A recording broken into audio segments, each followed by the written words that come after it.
Welcome to Samba Samba. Enjoy the video. In this video, I will explain how to connect Trust Wallet to Coinbase.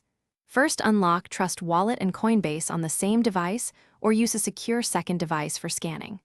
Open Coinbase Wallet or the Coinbase web app and choose Connect Wallet, then select Wallet Connect. Authorize the connection in Trust Wallet and confirm the address matches your Coinbase address.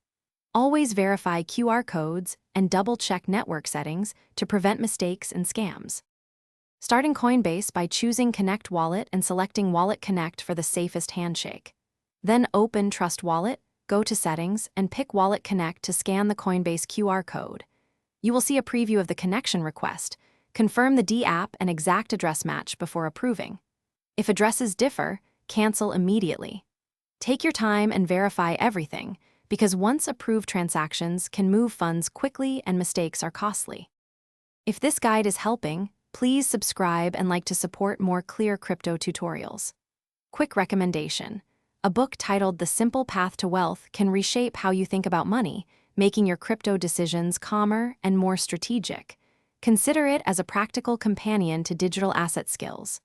Check the description for the link and other deals, then grab the book if curious. Now let's get back to the video. If you hit issues, first check camera permissions and internet on both devices, then retry the QR scan. For tokens not showing, confirm the network and add custom tokens using the contract address available from reliable sources. If Wallet Connect is unavailable, you can export a private key or JSON, but only on an offline secure device, and delete it immediately after use. Never share keys, and always confirm addresses to avoid irreversible loss or scams. Thanks for watching. Consider subscribing if we helped you.